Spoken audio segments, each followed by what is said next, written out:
talking about the Titans here. The Titans. Swing and a drive, left field. It's gone. It's gone. It is Bedlam at the bank. The Philadelphia Phillies are 2008 World Champions of Baseball.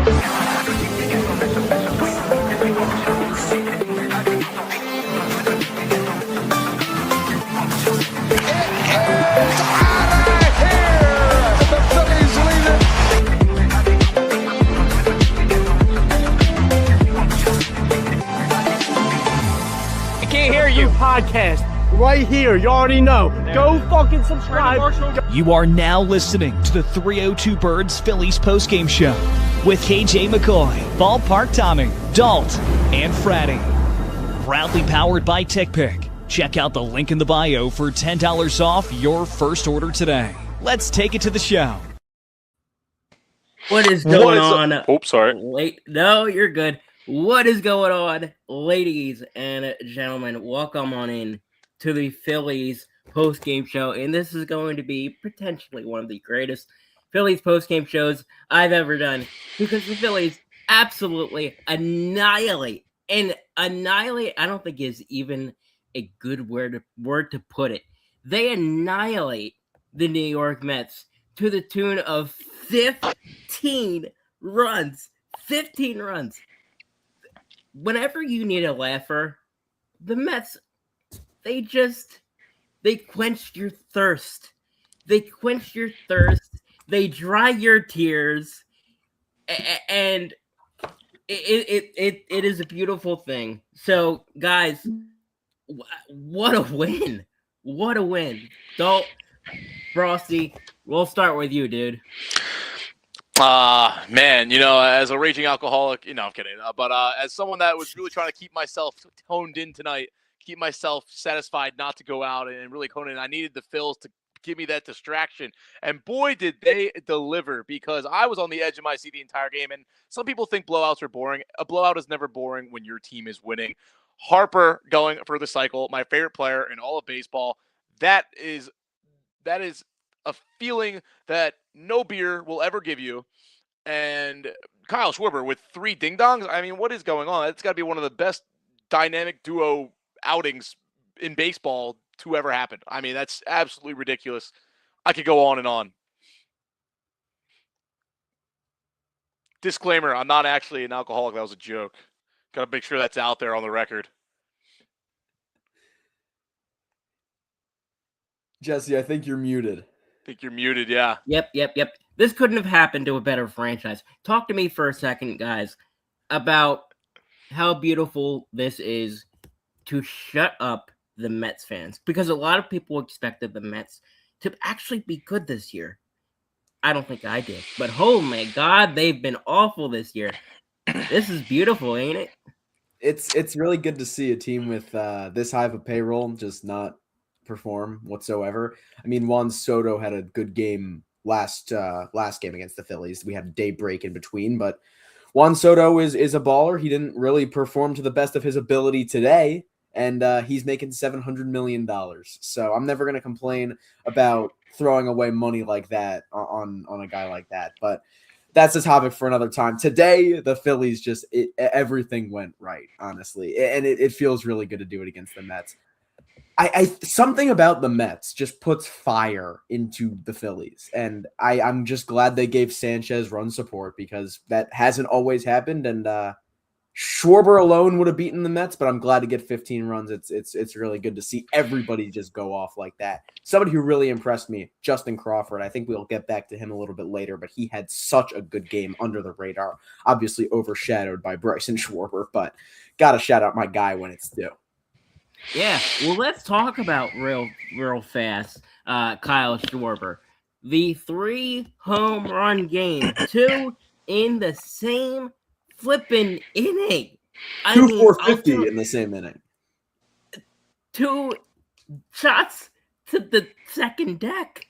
Like that same row. Mind-boggling stuff. It was same row too? Yeah, literally like 9 seats over. Like same spot. That might have been the luckiest fans in the stadium that night. It was nuts. And I'll tell you what, everybody can be like, oh, this guy can't hit for average. This guy can't get on base. If Kyle Schwarber is not in the All-Star game, I'm sorry, it's a crime. It's a crime. Yeah, I know Shohei Ohtani exists. I get that. But I feel like if Kyle Schwarber is not in the All-Star game, to me, it's a crime. But what do you guys think?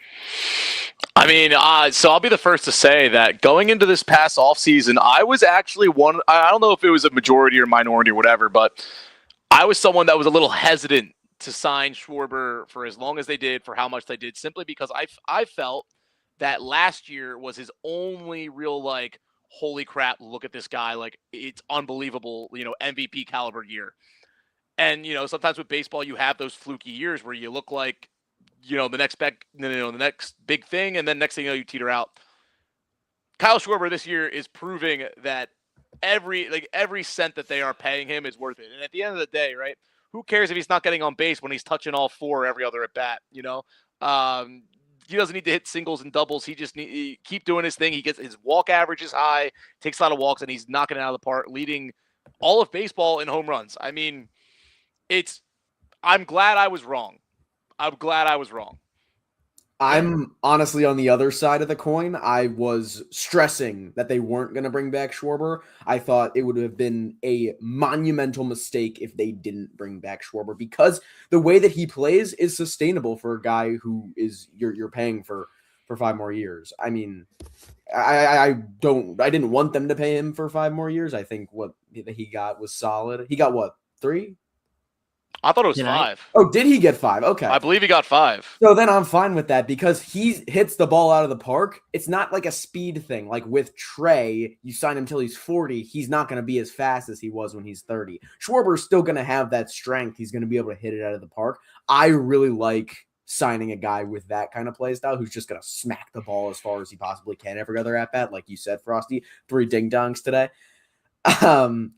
But yeah, Schwarber, I thought it would have been a huge mistake. You don't find a player like Kyle Schwarber who just hits home runs at this rate as often as he does. It's unbelievable. You actually make a really good point that I didn't really consider, because I'm a hockey player. My forte is always hockey, so these age things and these longer contracts are always more frightening in a hockey setting. And I guess I'm realizing now with what you said is, like, baseball is less strenuous, especially for a guy like Schwarber who's just DHing. I didn't really think about, like, yeah, that's kind of a great point, that the probability of you sustaining that level of play and the wear and tear on your body for that amount of time is significantly lower than, I guess, what I'm used to in my sport. So I actually think that was a great point. And now that you say that, I'm like, okay, yeah, that makes a lot of sense. Yeah. Now, on the other end, you've got not Kyle Schwarber. You've got Bryce Harper hitting the cycle. It is a beautiful thing. And you know what? He's got a point. Bryce Harper, to me, has been cooled off for a while. And you know what? It's a beautiful thing. Bryce Harper is back. Bro, he never left. He left. He left. He absolutely left. What do you mean? Bryce Harper is. Are you talking about this season in particular? I mean, no. Last season. I mean, this season. The last week or two, he's been cold. We're talking about 1 week. We're talking about 1 week in the span of like 3 months. It happens. It's baseball. You get streaky. Bryce Harper this year has been fantastic, and he's proving that what Dave Dombrowski had to say in the offseason was a bunch of baloney. Because you know what? He took that shit personally, and he has been balling out this season. Now, sure, yes, coming into this game, he was 1 for his last 22. Happened. It's a streak. But now he can say, I mean, I don't know what the exact numbers were today, but you can at least say that, let's just see. Let me do some math, right? Maybe he's at least 5 for his last, like, 26 now. That's pretty damn good. Like, man, I think it's okay. But if that's a down stretch, you're a pretty good baseball player. Point being, yeah, this season alone, you go through a tough stretch here and there. And what better way to get out of it than hitting for the 11th cycle in Philadelphia Phillies history. I currently have the Fanatics tab open so I can buy the shirt when it comes out because I will be wearing it tomorrow. It's beautiful. It's beautiful. Now, boys, do you think the Phillies finish off the Mets in this series after a 15-run performance today? I am of the mindset I'm a little nervous. I'm not Who's going to pitching lie. tomorrow? Zach Wheeler. We're good. Well, we're good. I'll tell Frosty, hear me out. Every time the Phillies put up 15 runs, how many runs do they put up the next game? Usually 1 or 2. You know what? All we're One gonna might need. be enough. Yes. That's all we're going to need. 1 or 2 is usually enough for Zach Wheeler. But keep in mind this bullpen this year. You've got Jose Alvarado. You've got Keller. Don't say his name. Listen, I know. I'm sorry. It gives me flashbacks too to the horrible relievers of the past. Corey Knebel, Hector Neris. Oh, But I know. I'm sorry. I had to do it. But I mean, Zach Wheeler can't go. I feel like, especially with his arm, although he's been pumping gas, I don't know if he can go 9 innings. So you need that bullpen at some point. You used Duran tonight. He can go. He threw 12 pitches? Yeah. I don't actually. What do you guys think about Duran going tonight? I sort of disagree with it. I thought you're 12 runs. Why risk injury? I kind of think it's awesome. I kind of love it. Like I want to say, oh, it's not the right decision for the team, but I also kind of love it because what else can you do to just you've already dug the hole. Now you're throwing the Mets coffin in, and now putting Duran in is shoveling the dirt right back on top. That is just Mets death encapsulated in you're sending out the intro. You're putting in the second best closer in the game right now. The best closer in Phillies history will be eventually. And you're just getting the win over the team that you hate the most out of any team in the league. And I mean, with Duran not having pitched in a while, I understand it on a managerial level. I wouldn't necessarily say I agree with it on a managerial level, but on a fan level, it's awesome. I love it. Yeah, no, it's fair. Frost? Even then, too, I mean, I think it's one of those things that he hasn't pitched in a little while, right? I think I saw a comment come through here that was saying, keep the guy loose. And if he threw like 12 pitches, I think he'll be fine. Like, I think if they need to use him tomorrow, they can absolutely use him. And then Duran seems like he's a relatively resilient guy, too. Like, my thought process on it is like, I guess he probably wanted to go. He probably wanted to pitch. You know what I mean? Like, if you're really that concerned about injury or, being overused, right, I think they would have sat him down and be like, hey, we could throw Garrett Stubbs out there. This game's going to finish in a W regardless. And, but no, I don't mind them using him. I understand the concerns, but stomp on the Mets every chance you get. Stun on them with all your players, and then tomorrow night or whenever they play tomorrow, they can use Duran again, and he can close the door on them one more time. Yeah, well, hopefully the Phillies do just that. But thank you all for watching this edition of the Phillies postgame show. A little quicker of a show, but listen, man, the Phillies had what? They had 17 hits on 15 runs. New York had 3 on 8 hits. I mean, you could, if you wanted to, we can actually hit on it, actually, if you guys don't mind. We can hit on the performance from Christopher Sanchez. This is something that he needed, especially after the Milwaukee game. And I thought, wait a minute, let me see that thing. That's pretty cool. That is dope. That's my favorite pitcher in the league, has been for a few years now, simply because one buddy told me 3 years ago, draft this guy in fantasy. He's going to be lights out. He's been lights out. I bought the ball. I needed the ball. And now it sits on my desk and I stare at it and I smile. That's what it's all about. That must be a great forget music, forget, crickets. Just get a Christopher Sanchez signed ball. That's all you need to go to sleep. If you saw the rest of this, you'd be chuckling if you saw the rest of this desk. I got signed pucks galore. I got replica lightsabers, and I've got replica World Series rings. But it's all just here. Like, I got the Harper replica ring here. I mean, Sanchez is my guy. I will ride or die for him. I think he's the best pitcher in the league. I don't care what anyone has to say. Even if it's biased, I will die on that hill. Yeah. Jonah? Christopher Sanchez, this is expected. I don't have anything to say because this is what he has shown us that he can do. That's it. Yeah. Well, that is Well it said. indeed. Well said. Phillies go for the serious win tomorrow. Zach Wheeler going up against Peterson, I want to say. It's either Peterson or Peralta. Let me just double check that. Peralta It's a 7:20 tonight. Peralta. Well, I don't think Peralta's coming outside for the next few days. Peterson. No, it's Peterson. It's Peterson. I know he had a Peterson really good start to last year. I haven't really been keeping tabs on him this year. Oh, he's been Comment trash. saying 5.91 Yeah. ERA. Oh, Yeah, gosh. trash. Yeah, garbage. Now, see, that's the thing. That's exactly the type of pit. If you are a Phillies ball knower, that's exactly after this sort of performance. That is exactly a type of pitcher that will no-hit you through 8 innings. I don't know.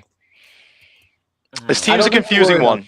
This team is a confusing one. I love them to death. They are a very confusing team because you're 100% right.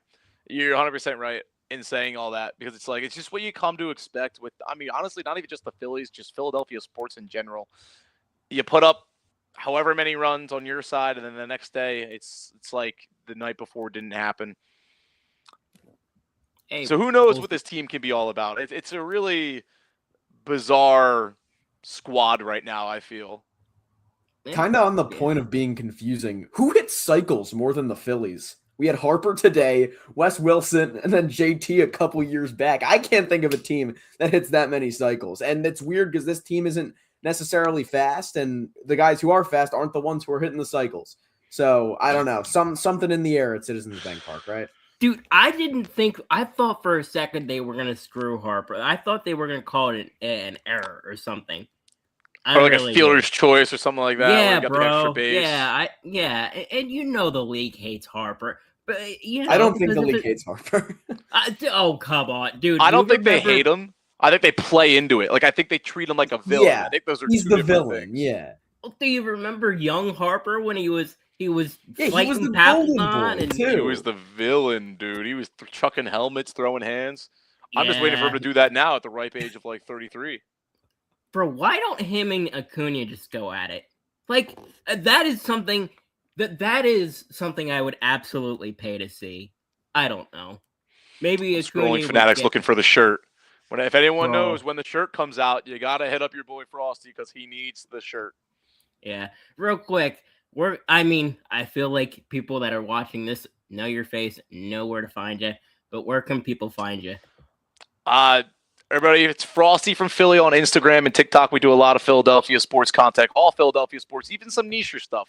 So just trying to, share the love that I have and the passion I have with everybody else out there. So if you like that kind of stuff, could be for you. Make sure to check me out. And I always love talking to more community members. Oh, buddy's got it pulled That's up right it there. indeed. Yes, That's sir. it indeed. Yep, absolute legend in the Philly sports content space. So thank you all for watching. And I'm Jesse Sharon. That's Frosty. Joan in the middle there. Thanks for watching. Now let's go. The Vikings. Swing and a drive, left field. It's gone! And it's gone! It is Bedlam at the bank! The Philadelphia Phillies are 2008 World Champions of Baseball.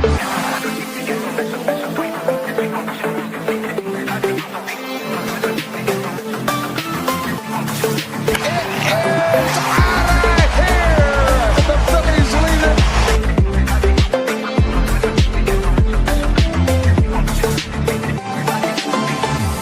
I can't hear you. Podcast right here. You already know. Go fucking subscribe. You are now listening to the 302 Birds Phillies postgame show with KJ McCoy, Ballpark Tommy, Dalt, and Fratty. Proudly powered by TickPick. Check out the link in the bio for $10 off your first order today.